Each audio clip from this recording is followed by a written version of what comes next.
Come on in, guys. Volume. Your volume.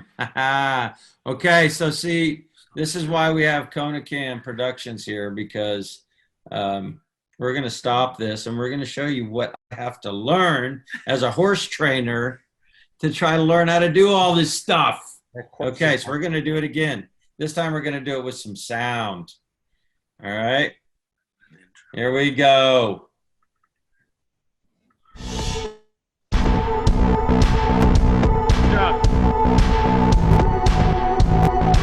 I'm Brad Jewett. I'm Tim, the trail man. Keeping it real. And now, Brad and Tim. Perfect. Sounds great. Oh, thank you. Again, knowing where to look. I don't know if any of y'all are like computer geniuses, but I am not. But welcome to the Keeping It Real show with Brad Jewett and Tim Kimura. We've already kind of started our intro, but I got it all out of whack. I started talking and doing all this crazy stuff before we actually were ready to go on. And of course, our whole internet, it just kind of got a little in and out spotty before, because we were supposed to be live for the first time tonight on Keeping It Real, but for some reason it wouldn't let us get on there. So we're on me, Tim, and Keeping It Real, I believe, page as well. So can you see who's in the house already? I can't, because I haven't actually logged into that yet. Gino's here, Heidi's right here, we got Steve's here, Amy's here, we got Gino here, Michael's awesome. here, Jonathan's here, Dean's here. Yeah. But I'm going to look into all that right this moment. Yep, well, there you Brad. So tonight we've got Dean and Kristy McCann. We're going to talk a little bit about how the coronavirus is affecting them. Tim, what's going on in your area? Well, today with the coronavirus, how have you felt that kind of affect you a little bit? Well, Lena this morning, she was texting me and she was telling us how. I can't hear Tim. Oh, you can't hear me? No? You got kidding me? All right, well, I'm going to tell you. Texas has ordered that anyone who flies into Texas, even from other states in the United States, must go to a mandatory 14-day quarantine, and they put it together a 140-bed hospital just in case the Dallas hospitals get filled up. So gotcha. Things are happening here. The hospitals aren't full, but just in case they do get full and have a problem, that the convention center, they put 140 beds into it. So things are happening here. They're if you come in from another state, you have to have a 14-day quarantine. So interesting. Crazy. Okay. Well, it's not gotten quite that bad here in San Antonio, but I did hear all the governor's things. I did hear about the Dallas, all the beds that they had kind of created for it. But I'm proud of our city, so and letting us kind of get to be a part of.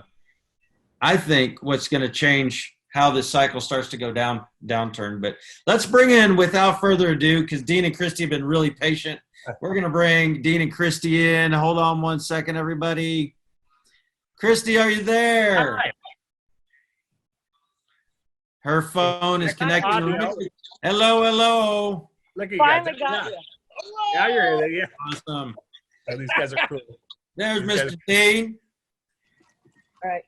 So we have Dean and Kristy on. No pressure, everybody, but we've got almost 65 people on here just wanting to know all about you two. And come on, man! Only 65? What the? 66 now since your face came up, Dean. Wow. So we've got world champion trainers Dean and Kristy McCann on with us tonight, coming all the way from Graham, Washington. That's right, correct? Yes. Oh, yeah. Excellent. I'm going to kind of turn it over to Mr. Tim. He's got some questions for you guys to kind of to answer for one, but we want you to take your time. We want you to relax. We want you to enjoy everybody. This is the new happy hour for our horse industry. So we want everybody to just relax. Everybody's probably had dinner except for you guys, because it's only like, 12 o'clock in your house? I'm just kidding. It's No, No, 2 but hours we had a behind it. brisket on the grill for 7 hours. Oh, now I'm hungry because I haven't eaten yet. Oh my gosh, a brisket. That sounds awesome. I'm coming. Okay, so my first question is about the coronavirus. Can you tell me how the situation has affected your business or your normal routine for training horses or giving lessons or just your everyday things that you do at home?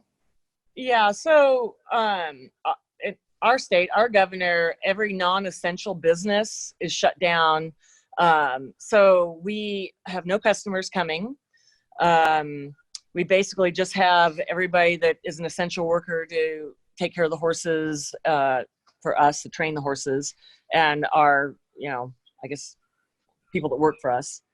But yeah, no customers, no lessons. And is that like mandated, or is that what you guys have decided that's as good citizens, or is your duty or whatever that's what you guys decided to do? So last Monday, so the first week it was a stay-at-home order where the restaurants and bars and everything closed. But yet they were still allowing people with like gatherings of 10 people or less. So we did lessons, staggering our people, bleaching everything. I mean, Wow, like really? lights, Like all your ties, when you crutches. say, oh, really? Okay, that's what I was going to ask. When you say everything, I'm Yeah. wondering what everything.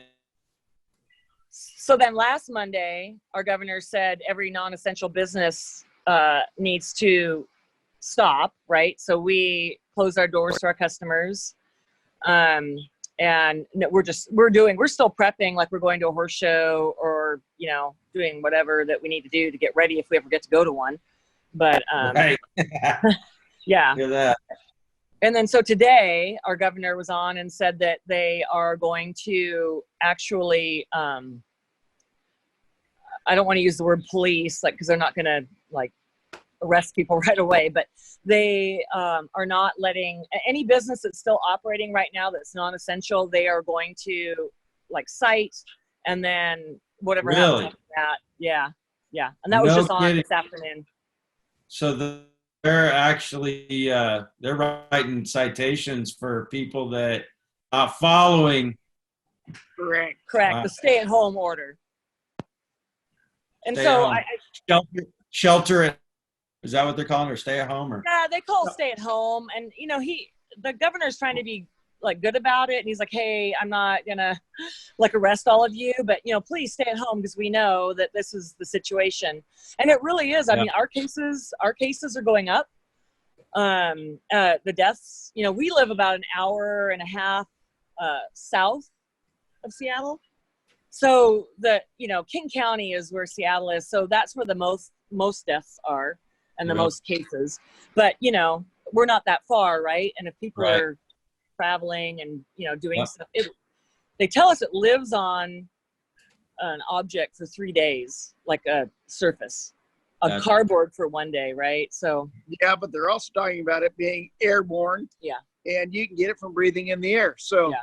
well, and your temperature there right now is what? I see a stocking cap, and it looks like what, a 45 Seattle degrees. Seahawks jacket there. I'm sure you're propping the Seahawks there, right?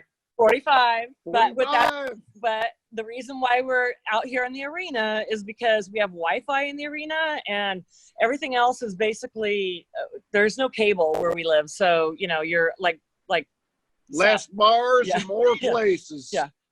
Exactly. Show us your arena and how neatly groomed you guys have it right now. Come on, it's got All spin around, There it is. spin it right round like a record, honey. Yeah. yeah. All it is, all groomed. Keeping it real here, real horsemen in a real arena doing a horse talk show. That's what it's all Correct. about right there. Hey, on our day off. On our day off. Oh, sorry guys, I didn't realize that. Hey, by the And way, I hope you're not messing up my first brisket. yeah, me too. Dean, Preston Martineau gave you a huge shout out here, Dean. Oh Lord. Can you read that? He just said, Dean, what's up? Hey, what's up, brother? Just keep it real, Preston. Just keep it real. That's right.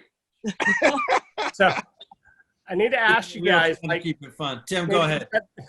like, do you know people that are tested positive for this already, or like how are your hospitals over there, you think? So we personally do not know anybody that's tested positive, but we know people who have had exposure and tested positive. And yeah, just for all that are like, yeah, it's not going to happen to us. CenturyLink, which is where the Seahawks, play, their convention center, they are building, they're putting a hospital in with 150 beds, Right. For people who don't have the virus, because they don't want people with a broken arm or leg to go, to Right. the hospitals. They're treating people with that. And then all kinds of just pop up, like, on soccer fields and stuff to treat people like in King County. I mean, it's really surreal. I mean, it's like the Army, actually, I think they came National from, Guard was in Seattle. yeah, we have the National Guard. Then we have from Colorado, like from, I think the Army medics are setting up this deal at CenturyLink. I mean, it How about- is Wow. scary. I mean, it's scary. So it sounds like your area looks a little bit more like the movies that we see. Yeah, well, yeah. My area, maybe area too, isn't that much, but it sounds with the National Guard coming in, it sounds like you guys are a little bit more like the outbreak movies that we see, right? Yeah, That's exactly. surreal. That's surreal. That's crazy. So our governor today said, you know what? It's not like if, it's just when. It's going everywhere. Everybody's getting it. It's going to be exposed in every county, every town, every whatever. So, prepare yourselves, right? And I mean, yeah, it's really surreal. It's surreal to see downtown Seattle with like 2 cars. Surreal to see that the National Guard and Army people walking around there getting stuff ready. I mean, we haven't gone there, but we saw. Well, then you've got armed guards at the bank. Yeah. Oh yeah. So You today, can't walk into the bank. You got to drive through. So today, right, we're only going out for essential business. So here's how bad it's getting. I'm starting to get maybe a germaphobe OCD thing. So I have to get some bills ready to mail. I'm like, I don't think I should lick that envelope. I'm going to maybe just pick some water. Makes sense. I mean, really. That's So then I'm like, smart. okay, I got to go to the bank. We've got our rubber gloves. Dean and I wear our rubber gloves. I've got my Lysol spray. I mean, which I got in Arizona because you cannot get any cleaning products. Nothing. I mean, all shelves are still like crazy nothing. And Really? yeah. So I go to the bank today. My drive-through in my bank has been closed for 3 years. They're like, we don't use it. Okay. So I go to deposit today and there's armed guards out front. And I'm like, So I get up to go, I'm going to walk in the bank. He's like, wait, what are you doing? I'm like, going to place a deposit. And he's like, no, you're not. You got to go through the drive-through. I'm like, oh, okay. Well, I was just there last week and it didn't work, like it hasn't. And they're like, yeah, no, that's what you're doing now. And then there's like 15 people in line. I mean, it's crazy. It's weird. Wow. So how about like the other types, it's like grocery stores for food and maybe food for your horses and dogs? How's that? So the feed stores are considered essential because, of course, we got to feed our horses and feed our dogs and all that. So, they're running on, limited staff. The grocery store. Okay. So our grocery store that's closest to us, okay, here's Dina and I with our gloves, wearing our rubber gloves. And I have my Lysol spray in my purse. And you walk in the store and they usually have like little wipes for you, like where you can wipe your cart down. No wipes to be found. So I'm like, okay, I've got gloves. We're okay. So off we go. We go to the produce department and you're supposed to be shopping with minimal numbers. There's a family there with like 7 kids. There's running around the store, touching all the vegetables. And now I'm starting to go, okay. You have rubber gloves on. I'm like, oh wait, that's right. You touched the cart that's not sanitized with your rubber gloves. Yeah. And then I'm like, do I get my Lysol spray out and spray each vegetable? I mean, that's how crazy it is. Wow. Yeah, I know. So, here's a personal question. Are there a lot of Asians over there in your area? I'm sure. Oh, yeah. Only Tim can ask that because he is one. Yeah, I mean, I am now If profiling I people. asked that, I'd get in trouble. I have a knock on my door. Yeah. So So I am now profiling people who are not wearing gloves and that don't have any sanitized procedures at all at the grocery store or at any store you go to. That's where I'm at. And too many children. Yeah, and that too. how about? I noticed all the horse trainers have lots of alcohol. You guys have a lot of alcohol? Like my girlfriend Yeah, had We do. alcohol. Yeah. One thing we did have was alcohol. Yeah. That was a good. Yes. And some of the distilleries in our area are actually, which I have a good story about that too, but are distributing whatever's left over from the alcohol they make, which is still alcohol, into hand sanitizer. So that's kind of cool. Yeah. So again, Sure. my whole deal is you still can't get hand sanitizer in our stores. Nothing. Toilet paper. No toilet paper. Toilet paper on ration. I don't know what's happening with that. We almost thought about being funny and like putting toilet paper on our faces when we started this. I thought that was probably in poor taste. But so we used to have a bunch of mares and studs here, right? And so I still have probably a 10-gallon box of ultrasound lube. And so I was like, you know what?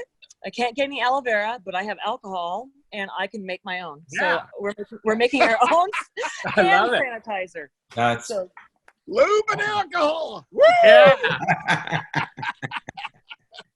Wow. and we don't mean to make light of this because it really is serious. But I mean, what do you do, right? I well, mean, that's it. I mean, honestly, let's be sure we are trying to keep it Real. our community because as you're talking, it's very foreign to me, and we're taking it serious here, as Tim explained earlier, which I don't think you guys were on at the time. But Tim, whenever somebody comes into Texas now, they have to be quarantined, and they're not just self-quarantined. If they come into Dallas, they actually have a place that they are going to go and stay for 14 days. They don't get to go to somebody's house in quarantine. They got to stay, right? So we're taking it serious. But when I just drive from here to the barn, because I don't live in, when I drive here to the barn, it's kind of feels a little business as usual.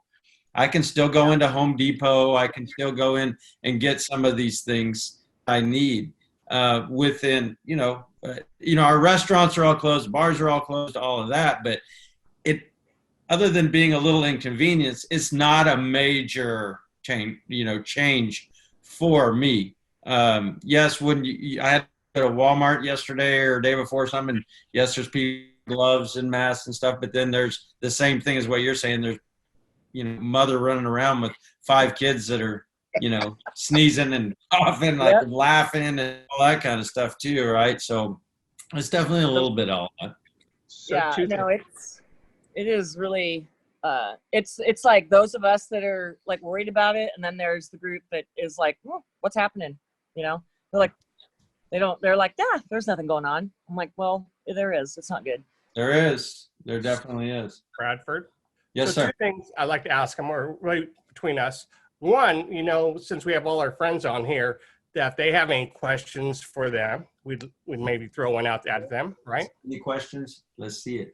Two is, what advice would you guys say to everyone else in the country here? We're all your friends, whether it be Texas, New York, Connecticut, Kentucky. I see all my friends in here. Like, what advice would you give us a little bit?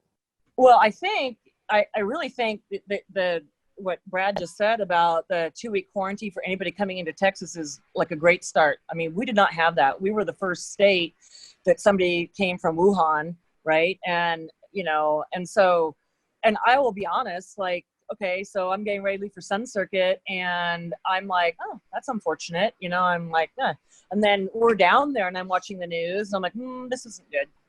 And it really is not good. And right. Yeah. And so, at least you guys are a little bit more prepared. Stay home. Yeah. Really, stay away from people. I mean, that's the biggest thing. And don't touch anything, really. It's funny you say that because I've tried to do that. I still go to the barn. I still do some things, but I feel a little guilty when I take a day. And with this new show and everything, it's allowed me to do some work here at home. But I'm guilty where I have employees that work for me and they live there at the barn. So it's not like my horses are standing around or not doing anything. But I tend to I'm kind of leaning on that side of like just do my part, right? Yeah. And not feel bad about that. You guys live No. where you work as well, so it makes it a little bit easier. But coming from the other, I see where I see where you're coming from, and I hope a lot more people heed that word. Well, and, it's so with that- hard. It's hard because you don't want to think. You want to think, well, I don't really know anybody that has it, but that's the thing. Like they don't. I'm not sure they know.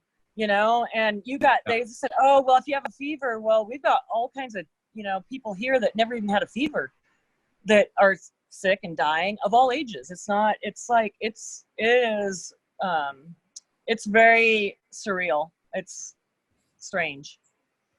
Well, we're going to take about a 15, 30-second little commercial break here so you guys can get a drink, refresh your wet your whistle, whatever. And we're going to say thank you to our sponsors. So everybody just kind of hold tight here for a second, if you don't mind. Yeah. Would you like me to run grab you a drink? Keeping It Real is brought to you by Kimes Ranch Jeans, Blue Ribbon Custom Tack, Letchworth Bits and Spurs, JewettEquine.tv, Chauffeur Silver Dollar Circuit, Horseman's Future, Unishippers. And now, back to Brad and Tim. All right, everybody, we are back. Thank you to all of our sponsors. As you can see, I'm kind of flashing up here on our fancy new little billboard behind us. We thank all of them for allowing us to do this. And thank you, everybody. Dean, we've gotten to about 90 people here at one time tonight. So keep doing what you're doing, brother, because it's working. So my next question, okay. Hey, make sure hold on. I might have them muted. Hold on. Oh, yeah, I do. Sorry. That was They smart. muted you. Tragic. So my question, it's twofold because Matt Farrell, who's coming on tomorrow, has a question. He says, what are the things you're taking advantage of being home and not running to horse shows? Well, that's good. Good question, Matt. Did you guys hear the question? Horse shows. Well, the beauty of that is your younger stock is getting rode. Everything's getting rode. You got no customers there slowing you down. I mean, we got more time. That's all I'm going to say. I don't know what Kristy will say, but Yeah, same thing. So, And you're learning to cook a brisket better? hey, you guys are slowing me down on that, but I think I did good. okay, so my question is, like, what do you guys do together during this time that you normally doesn't have time to do during the show season? Like Well, this month? she does a lot of house cleaning, Yeah. laundry, brushing up on those skills that apparently she forgot. Okay.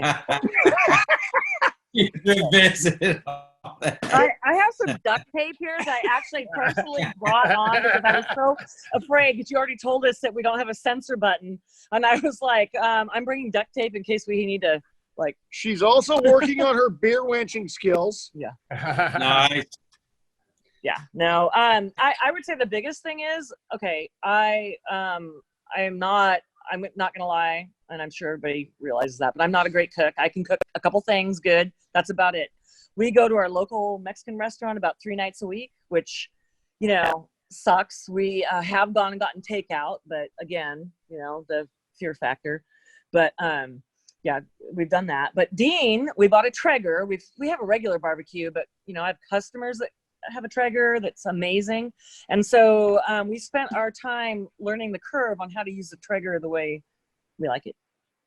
So I've been eyeballing those things, getting real close to wanting to get one of those myself. yeah, there is a little bit of a learning curve. Yeah, well, that's what I've heard. I got a couple of friends that have it, and they've told me the thing. If I may, this is a horseman run show right here. I want to step away from our pandemic, and I want to ask a horse training question because I've judged you all very much, and you guys have a very distinct way of what you do. So I have a couple of questions as a horseman, because there's a lot of things that I would love to be able to adopt, and it's up to you whether you want to give all your secrets away. But as I say, I have nothing to hide, because what I do isn't just about you can't get in a book and just do it. There's a lot of feel that has to go along with it. So that's my philosophy. But as my first question is, when it comes to changing leads on a horse, what is the first thing that you kind of focus on? You want me to answer that, or you want Kristy to answer that? I would love either of you to answer it, because I am no fool. I am no fool. She's the one that shows it, but I have no doubt that you're right there telling her to do this or that from time to time. Yeah, Am I wrong, Kristy? He's taught me everything I know. No. Good answer.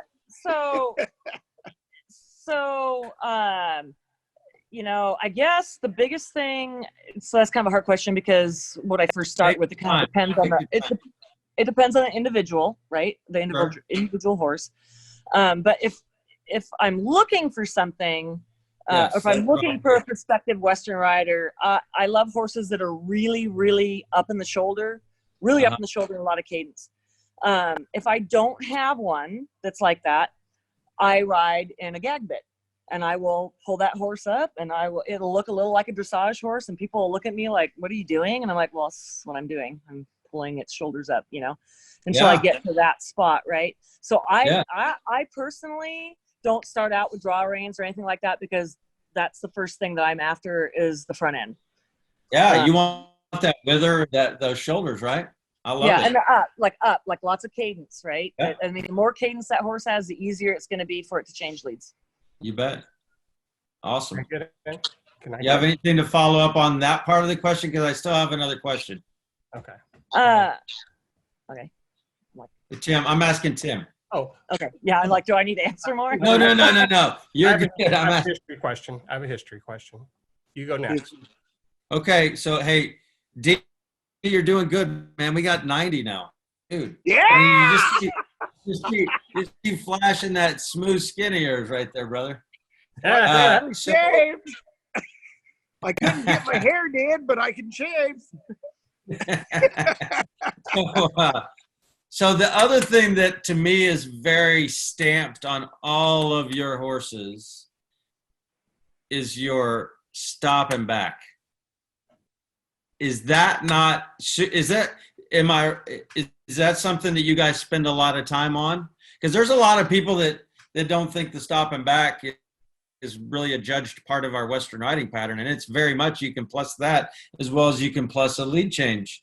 So do you take extra special time on that? Because I recognize when I watch your horses, when they lope over the pole and they're loping up there, they're loping down the middle of the pin or whatever, they're just broke. I really appreciate how broke you guys get your horses. Yeah, I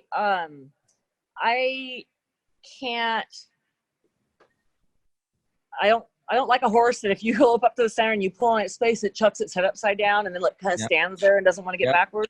Yeah. So I do spend some time on that. Some get back off my hands, some get back with my legs in, some get back with waving my legs like a reiner, right? It just depends on that horse and how that fits that horse to get it backwards. So I don't have a set way on each particular one, but it's just, whatever works best. Yeah, whatever works best for that horse. I didn't know if you had a certain program that you put all of them in, because some people like to do it just sheer out of, okay, pole, we stop and we back. We lope a pole, we lope up to the cones, we stop, we back, we lope over the pole. So it's a repetition thing, and I'm not saying there's necessarily anything wrong with that, but yours just look like at any point, like you can pull on them and they know what they're going to do. You don't never look like you worry about one standing on its hind legs going to flip over or do anything like that. I appreciate that. And that's probably because you do get their wither, you do get their shoulders, and you can pull on their face and they're up in the bridle. And I love it. So that for me and, confirmed that. Because you've done other events besides the all around, whatever. Like you said, you told me you did reiners. So, I mean, I do the cow horse for fun. And it's a completely different thing, right? And so when you take those skills from learning, doing a completely separate event, you can use some of those skills, right? I mean, you can apply those when needed in a different area, you know? So, I mean, and that's where I credit Dean, because he's really good at explaining, you know, different ways of doing something that doesn't, it's not the same. Like the legs aren't in them all the time. You're not holding them all the time, you know? Right. I love that. Yeah. Fist bump there, Dean. Yeah. As I can totally jive with that, because that there are things that we can do after they get to a certain point. You can call them buttons or whatever, but before all of that comes, there has to be a horseman part of it, you know, where you can bend, pull, push, stop, back, do all that kind of stuff. And I think, you know, we talked a little bit about this with our professional horsemen of the year, Leonard Berryhill and Karen Graham, is about that gap between us, and I'm about to be 50, and Leonard and Tim's about to be 60, by the way. But bridging that gap of horsemen to where I think some people that are in the middle of that gap sometimes put the buttons before they get them broke. And I think that's a short-term plan, and I don't think it's good for anybody in the future. I think it's short-term for the horse and the client. Well, and I think that, you know, every horse is different too, right? You can't like, oh, this is my program and I do stuff just like this. You know, you got to be able to think outside the box a bit and adjust to what works on that particular individual, right? Yep. It's funny she says that, because like my mentor, he said that on a video I heard the other night, how you have to adapt to the horse, not the horse adapts to your program sometime to get the most out of that horse or that individual. So my question I'm going to throw in right now is, if you guys had like 2 or 3 people that you looked up to or mentored you, or kind of like you like watching how they train, ride, coach, like do you have 2 or 3 of those, or one of those that you could share with us in your lifetime? I don't know if yours is the same one, but I'm going to say Bruce Gilchrist. Yeah. Do you remember Bruce, Tim? Yes, Cow Palace. He was amazing, and he, I couldn't get anybody to even hire me like back in the day, right? And so I just was like, well, I'm just going to go do it myself and see what happens.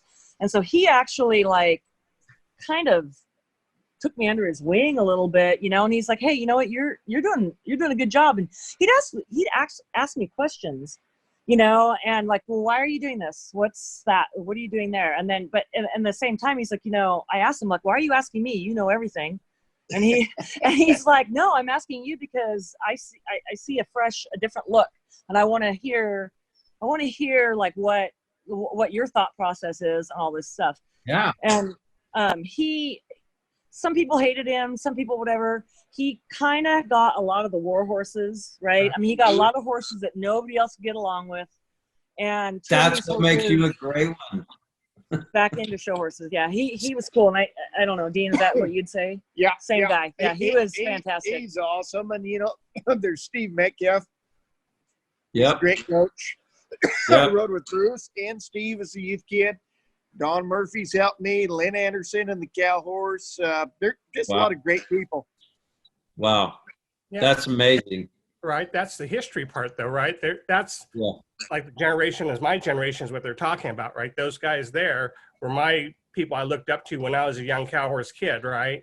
And I showed with those guys, showed with Bruce at Cow Palace and stuff like that.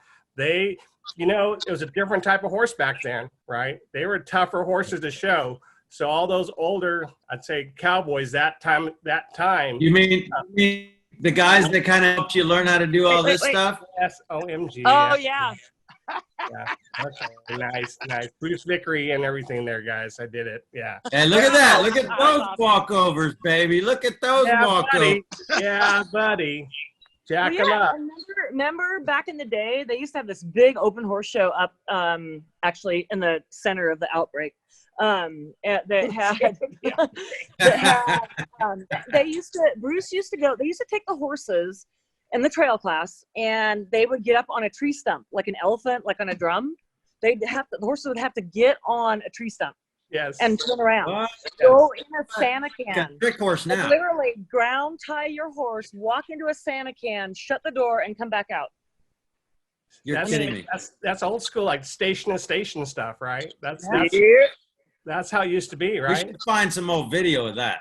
I know. Hopefully you didn't have Mexican the night before, because you might be in there That's for a while. exactly right.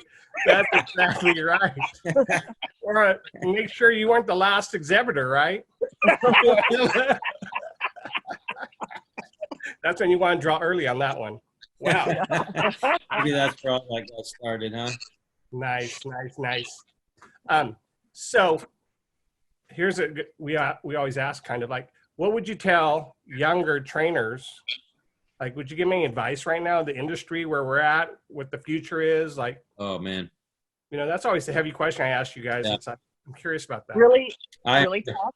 It's really tough, I think, now on younger ones starting, but they got to work hard. I mean, you have to work hard, bust your ass. There are no shortcuts. Nobody's going to give you a free ride. So, you need Lose ego Yeah. and bust your ass. Yeah, seriously. And I mean, you got to have the passion for it, because if you don't, yeah. It gets to that point where, there's a lot of times that I would do it for free. You can't. And that to me is the passion. And then there's times that you're like, I don't get paid enough to do what I do. Right. And so but never once did I ever think that I am doing this for the money. Through my whole starting working for Robert Chown and through all that, I never ever even thought, and I remember, I'm probably embellishing it because Robert's a watcher of our show, so forgive me, Robert, if I embellish here. But I remember I had a little place that I stayed in, I don't know, maybe 20 feet, 30 feet behind where I lived was a round pen that was steel. It was solid steel panels all the way around, so you couldn't see out. Horses couldn't see out, and the only place you could see in was where the gate was. And I'd have colts tied all the way around that whole round pen because each panel had two places where you could tie to, because they had a little, torched out spot you could tie them to on the outside. And I'd get these brumbies up from the pasture. I mean, there wasn't like we're getting ready for the lunge line or something like that as a yearling. So they would get weaned and they get kicked out in the pasture. And then as a 2-year-old, or almost 2-year-old in December or whatever, we bring them up. And these things hadn't really ever been touched. So they were like literally brumbies and them in there. So I just went from my house to that round. I get all my equipment, I put it there, and then I just go one colt to the next, leave that one saddle, get that one on again. And I wouldn't see anybody today. It was just a matter of me, breaking colts. I didn't have 40 colts, but I had 10 colts or whatever but I didn't even think I didn't think there was anything any different. Yeah. I thought that it's just the way I didn't see all these fancy rigs and show and all that. And I wouldn't have traded any of it for anything, and I mentioned this to Leonard and Karen the other night that part of what concerns me, we have so many nice horses right now in our industry, and there's not enough people to show them sometimes. And so some of these assistants get to show these really nice horses when they haven't really understood what it takes to get a horse to feel that good. Right. And so I feel like that's where a little bit of our jump off happens between the decades and the generations is, they're going to place well on a horse that does well. And so it kind of just human nature, it makes you feel better than probably you should naturally. But my whole philosophy is you can make one, you can show one. Yeah. I mean, I've got a couple of assistants that work for me, and they get to ride some nice horses, but they don't get to show them until they know how to, when something breaks, they know how to fix it. Exactly. So I don't know. I would love to hear your thoughts on that a little bit. I think you're in a different, your area is different than where we live. It's, you've got people that do like we do have national final rodeo kids or whatever that do the barrel racing and stuff like that. But, I think I think there's more of them in your area than there are in ours. It's very, I mean, it's really hard to find anybody up here that really wants to work or do this. Yeah. And so go on. I mean, I would love to teach somebody that really wanted to do this, like, hey, you know what? Come in. You can, if you're the one, you can help take over this business and I'll step back or I'll do whatever. But I have not been able to find a single person that wants to do that. I mean, it's rough to find people that even want to work here. Really, it is. It is. Yeah. I mean, yeah. Can I ask my last question, Brad? Yes, Tim, your shot. Two things. Well, I guess two things. One, your mom says she cleaned the house while you're. I just texted her. I said, "Thanks, Mom. I really appreciate that." So his mom. My mom lived 5 hours away from me. Just so everybody knows. Thanks, Mom. Yeah. Can you send her to our house? Yes, you would. You would drive 5 hours because I was so tired at the end of the day. I would go in and I'd sleep and I'd wake up and I'd go to work and I'd come in and I'd go. So, yeah, she would drive 5 hours to clean my house because I wouldn't do it at the time. But Okay. Two, well, I got to give a shout out to my friend Tommy Sheets because I wear red tonight, okay? Look at that. You're part of the red crew. I'm red teaming tonight because he always helps me out. And Kristy, if you need help, Maya Childers just said she'd come and work for you. Nice. Way to go, Maya. The last question for tonight for me is, what do We're up over 90 right now. Dean, what's up, man? You got a good phone on tonight or what? What do you think? Hey, where all them Cougars at tonight? I thought we'd have had 180 by now. Oh my God. Tell me what you think your show season's going to end up if we get started again, in June. Let's say June we get back in gear again. What shows do you guys go to in your areas up there? Well, my next one was supposed to be Del Mar, but I'm pretty sure that that's not happening. I don't know that, but I'm guessing that's probably a no-go. I got to do that one last week. That was awesome. And then there was one, local one. There was already one canceled for me here. It was right after Sun Circuit, and that was canceled. And then there's another one in May here, but Got it. I don't know. It's going to be tough. I mean, after hearing that somebody asked, hey, are they going to, the governor today, are you going to extend the stay-at-home thing? And when's this going to get better? And he's like, yeah, no time soon, basically. That it's, yeah. So I don't know.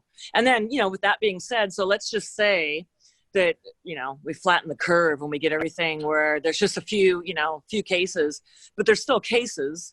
So you're still going out and you're, maybe infecting people or, and people are still dying, maybe not, a ton, but anyway, so when this whole thing started, so my Canadian customers, I have a lot of Canadian customers, and you guys know Cass and Corey, and they shut the border down to Canada. So that happened right off the bat. That happened 2-3 weeks ago, right? Yeah. So even if we get okay, if they're not okay, I don't know that they're going to let them go anywhere. Huh. Wow. Right. You know what I mean? I mean, it's Sure. I don't know. Yeah, that's probably speaking to quite a few people right now, because I know Candace is very hands-on with her horses. Am I wrong? Yeah, she comes and rides, as much as she can. And, we actually, when I was driving home from Arizona, we had a weekend show. And I was like, I don't think I'm going to go because that's right where the, right where the epicenter, where the outbreak and everything is. I'm like, it doesn't make a lot of sense to me to purposely put myself in that situation. So I was like, you know what, you guys should get in your camper. Don't, I wouldn't stay in a hotel or whatever, but, come, they have a camper and bring your dogs down and hang out and we'll just ride here. So that was the plan. And then all of a sudden they closed the border. Wow. So. Well, we'll let you plug what's on your hat there really quick. Machine made. One time for free there. Yeah. Everybody needs to have one. Everybody needs to ride one. There you go. Sounds good. I'll be in touch, Candace. Yeah, sorry, Candace. That might cost you some money. Exactly. No, it's that's what's interesting about it is when you hear a story like that you kind of sometimes think that everything that's going on that doesn't pertain to you. And then you hear stories like that and you're like, oh my gosh, yeah. And then you think about all the people that you do know from Canada that come down to the States often. And all of a sudden it's like, nope, it's not happening now. Yeah. And, you know, I don't have very many people that are customers that live in the state or close by. And I do videos, you know, for Candace and Corey and for, you know, all my people that don't live close by. But then I started doing, I need to get a GoPro, but I started like doing, putting the phone, like pointing it down at the horse's neck and head and shoulders, like it's loping around. I'm like, okay, it's like you're riding, you know, so they feel, you know what I mean? So they feel like included. Yeah, she does that, and I just play videos for my horses in their stalls. Here's what I want you to do. Hey, you can make $1 million with that idea, brother. It's been working pretty good. That's awesome. You want to know the name of the show? Keeping It Real. That's right. Keeping it real. It's real. Keeping It Real. Dean's keeping it virtually real. Yeah, that's perfect. Well, it's been a pleasure having guys here. It's exactly what I needed to hear. Just some of the comments about what actually is going on there, hearing it firsthand and not watching it on fake news or news. Sorry, I shouldn't add that in there, but on the news, but actually seeing it in real life is I don't know. It definitely wakes me up a little bit more.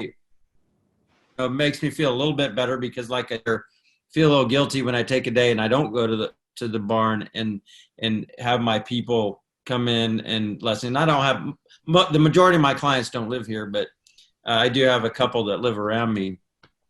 We've never had more than 10. I'm just telling everybody I've never had more than 10 people there, but it's surreal for me, Tim. Anything you want to add there tonight, Tim? No, I mean, again, we thank you so much for sharing because I'm always curious what's going on in the world. You know, I can't go to Europe. I can't travel around, do my clinics, but I love doing the show. This is where it's at. You know, it's so fun. It's so fun to talk to everyone. Yeah, you've had a very high-rated show tonight. Yeah. There's been a lot of people on. Great job. A lot of people on, and you can watch. And I believe they wouldn't let me tag you in this, Kristy, but it did let me tag Dean. Yeah, because you're not friends. Because you have over 5,000 friends, and I'm not allowed to be your friend. I was your 5,000 friend. Dean did text me. That's on my personal, and I apologize to everybody because we've been telling everybody we're going to go live on the Keeping It Real show Facebook, and for whatever reason it would not go on there. But anyway, to rewatch this, you can go on Dean's and be able to see how sexy he is. Not only is he eye candy, but he can provide you with the show as well. How you doing? You scored. And you know what's even better? I have a roll of duct tape right here that I was prepared to use because we didn't have the sensor. You had it ready. Come on, man. What are you doing? Jeez. Dean, appreciate your best behavior tonight. I really do. Although your friend that got on here earlier, he gave the PG version of whatever he wanted to say, he said. Yes. I did. He did. Oh, that's funny. All right. So, Tim, I think with that, if you don't have anything else to say, what's that? You want to say who's coming on tomorrow? Who's coming on tomorrow? Tell them who's coming on tomorrow. What? Tell everybody who's coming on tomorrow. Silver Dollar Circuit, Jan Bruner. And from Horseman's Future, He's coming right to my house. Yep, two of our newest sponsors. We thank them very much. We thank all our other sponsors as well. And we want to thank Dean and Kristy again for coming on here. We're going to sign off, and we will see everybody in about 23 hours. Okay, you guys, seriously, be safe. Thank you. Seriously, be safe. Thanks for having us. You too. Thanks for coming on tonight. We appreciate it. Thank y'all. Great work tonight. God bless y'all. Yeah, you too. Thanks. All right. Adios. Adios. Bye-bye. That was great, Brett. Hold on. This has been a Kona Cam production, brought to you by Kimes Ranch Jeans, Blue Ribbon Custom Tack, Letchworth Bits and Spurs, JewettEquine.tv, Chauffeur Dough, Silver Dollar Circuit, Horseman's Future, Unishippers. Thanks for watching. Tune in next time.